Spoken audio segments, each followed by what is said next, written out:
la vie et la mort tragique de Dick Rivers. Hervé Fornery, que le monde entier connaîtra sous le nom de Dick Rivers, voit le jour le 24 avril 1945 à Nice, une ville ensoleillée du sud de la France.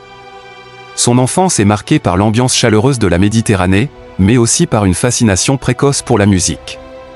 Dès son plus jeune âge, Dick est captivé par le rock'n'roll, un genre musical qui, à cette époque, fait fureur aux États-Unis. Elvis Presley, Chuck Berry et Gene Vincent deviennent ses idoles, des figures emblématiques qui façonneront son destin. À l'âge de 15 ans, Dick décide de poursuivre son rêve. Il fonde les Chats Sauvages avec quelques amis. Ce groupe, au nom évocateur, se distingue rapidement par son énergie débordante et son style unique. Leurs chansons, souvent des adaptations de classiques américains, séduisent un public jeune avide de nouveautés. Avec sa voix grave et son allure de rocker, Dick Rivers devient une véritable idole, un symbole de cette jeunesse rebelle qui s'identifie à la culture américaine. En 1961, les Chats Sauvages sortent leur premier album. Le succès est immédiat. Leurs titres, comme A Twist à Saint-Tropez ou Est-ce que tu le sais, deviennent des hits instantanés. Les jeunes s'identifient à cette musique qui incarne la liberté et la rébellion. Mais derrière ce succès fulgurant, des tensions apparaissent au sein du groupe. Dick Rivers, ambitieux et désireux de s'affirmer, décide de quitter les Chats Sauvages en 1962, un choix audacieux pour un jeune homme de 17 ans. Et sa carrière solo débute sous les meilleurs auspices. Son premier album, Je suis bien, est un succès. Dick enchaîne les tubes, et son charisme sur scène ne fait que grandir. Il devient rapidement l'une des figures emblématiques du rock français, aux côtés de Johnny Hallyday et Eddie Mitchell. Sa voix grave, son look de dandy rocker, et son énergie débordante séduisent des milliers de fans. Les années 60 sont une période faste pour lui, marquée par de nombreux succès et une popularité grandissante. Cependant, le paysage musical évolue. Les années 70 apportent leur lot de défis. Le rock'n'roll, qui dominait les années 60, commence à perdre de sa popularité au profit de nouveaux genres comme le disco et la pop. Dick Rivers doit s'adapter à ces changements, mais la transition est difficile. Ses albums rencontrent un succès mitigé, et il peine à retrouver l'aura de ses débuts. Cette période est marquée par des hauts et des bas, tant sur le plan professionnel que personnel. Malgré les défis, Dick ne perd jamais sa passion pour la musique. Les années 80 voient un certain retour en grâce. Une nouvelle génération découvre ses chansons, et il commence à regagner en popularité. Il sort plusieurs albums, dont Rock'n'Roll Star en 1983, qui rencontre un succès d'estime.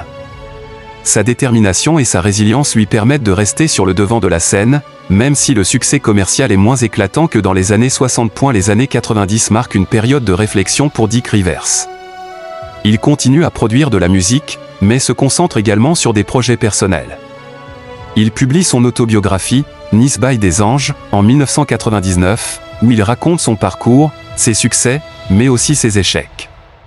Cette décennie est marquée par une certaine introspection, mais aussi par une volonté de transmettre son héritage musical. Les années 2000 sont marquées par un regain d'intérêt pour sa musique.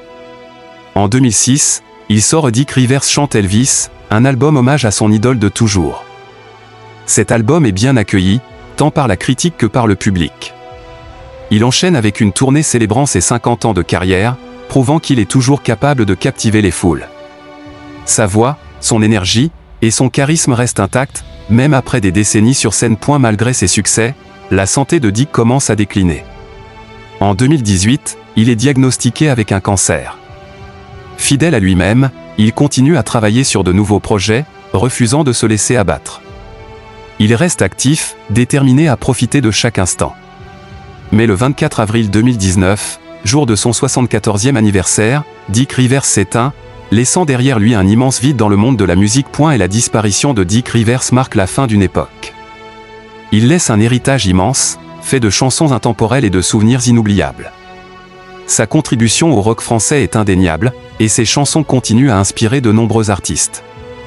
Dick Rivers restera à jamais une figure emblématique de la musique française, un homme qui a su marquer son époque par son talent, son charisme, et sa détermination. Aujourd'hui, ses fans se souviennent de lui avec émotion, réécoutant ses plus grands succès et célébrant la carrière d'un homme qui a su rester fidèle à lui-même, malgré les épreuves. Dick Rivers, un nom gravé à jamais dans l'histoire du rock français. En revisitant les détails de sa carrière, on découvre également l'homme derrière l'artiste. Dick Rivers n'était pas seulement un chanteur talentueux, mais aussi un homme profondément attaché à ses racines et à ses proches. Il a toujours maintenu un lien fort avec sa ville natale de Nice, où il revenait régulièrement pour se ressourcer. Ses amis et sa famille parlent de lui comme d'un homme généreux, attentionné, et profondément humain. Au fil des années, Dick a également collaboré avec de nombreux artistes, contribuant à divers projets qui ont enrichi la scène musicale française. Son influence s'étend bien au-delà du rock, touchant des genres variés et inspirant de nombreux musiciens. Il a su rester pertinent, même face aux évolutions rapides du paysage musical, grâce à sa capacité à se réinventer tout en restant fidèle à ses racines. Et sa mort a été un choc pour beaucoup, mais son héritage continue de vivre à travers sa musique. Les jeunes générations découvrent encore aujourd'hui ses chansons, prouvant que le talent de Dick Rivers transcende les époques. Ses fans se rassemblent pour honorer sa mémoire, organisant des événements et des concerts en son hommage. La flamme de Dick Rivers continue de briller, rappelant à tous l'impact durable qu'il a eu sur la culture musicale française.